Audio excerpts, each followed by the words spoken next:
Nós queremos é que o trabalhador tenha qualidade de vida, nós queremos que o trabalhador tenha um bom salário, nós queremos que o trabalhador possa estudar, se qualificar, nós queremos que o trabalhador tenha tranquilidade de estar sustentando a sua família para deixar esse país cada vez maior, cada vez melhor e cada vez mais potente.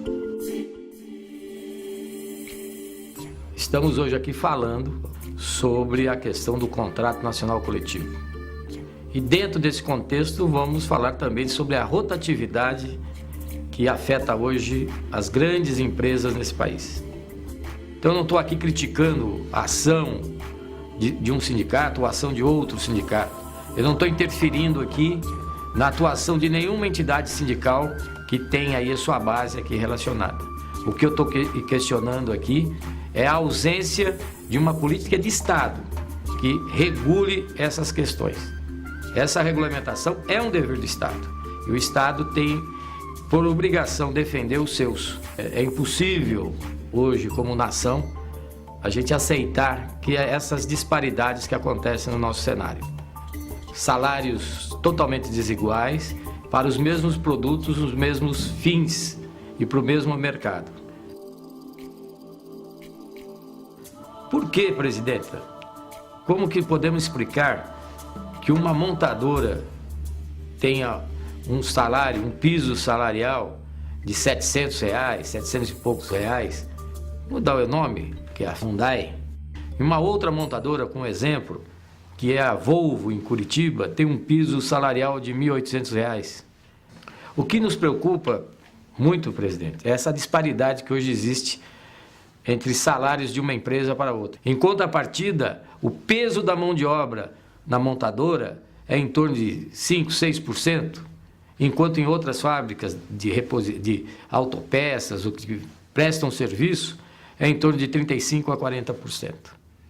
Por que, presidenta, entram importados aqui no Brasil, com um guia de importação, carros da Hyundai a $9.500, $9.800 e são vendidos depois de apenas montados como CKD, montagens primárias, é vendido depois a mais de R$110 mil.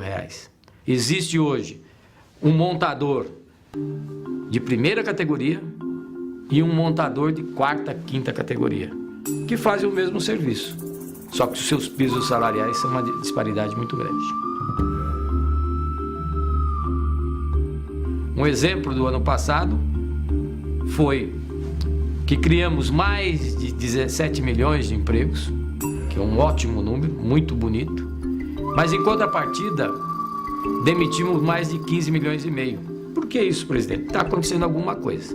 É impossível que hoje uma montadora de Minas Gerais tenha uma rotatividade em 2010 de 10%, enquanto uma outra montadora em São Bernardo teve uma rotatividade de 2%. E hoje a rotatividade é feita para se ganhar dinheiro em cima da mão de obra. Alguém está ganhando para diminuir o salário do trabalhador. Então nós temos que ter aqui, botar o dedo na ferida. O presidente Lula teve a sensibilidade de investir no mercado interno para sairmos da crise. O Brasil, como bem a senhora sabe, foi o último país a entrar na crise e o primeiro a sair, porque nós investimos no mercado interno, valorizamos o mercado interno e na questão das indústrias nós tivemos o alívio fiscal do IPI. Hoje, grandes montadoras estão revendo colocar suas plantas em outras localidades, com a ajuda do quê? De BNDES, com a ajuda de financiamento público. E agora, qual é a contrapartida que essas empresas vão dar? Já tem algum projeto no contrato que proíba que essas empresas façam uma rotatividade tão agressiva? Por que, presidenta, que empresas que foram beneficiadas por alívio fiscal, de IPI, continuam aumentando a sua rotatividade? As empresas, elas fogem da onde tem uma maior organização sindical, onde tem uma pressão sindical que melhora o salário dos trabalhadores, suas condições de trabalho, e fogem pela guerra fiscal a outros estados com benefícios, inclusive do governo federal. Será que não está na hora do Estado ter regras, exigir que ela cumpra-se com o social, que ajude na distribuição de renda, que ajude a melhorar essa equalização salarial desse país. E nada melhor que as grandes empresas para fazer isso. Nós estamos pedindo aqui para aquela empresa pequena, de fundo de quintal, familiar, que vai fazer isso, que essa não vai porque não tem condições. Nós estamos falando com poderosas empresas.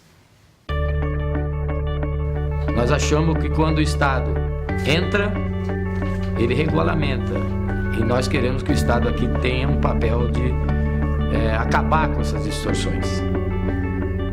Presidenta, como sugestão, nós gostaríamos que a senhora convocasse as montadoras, o governo e as centrais sindicais para fazer um debate sobre essa questão. Criar uma Câmara para discutir isso, um grupo de trabalho, para que nós possamos achar uma saída. A minha proposta é que nós temos que caminhar a um contrato nacional coletivo de trabalho, regular as condições capital e trabalho, regular pisos, regular jornada de trabalho, regular PLR, regular meio ambiente, condições de meio ambiente, regular benefícios, porque a gente tem que trabalhar e sempre avançar.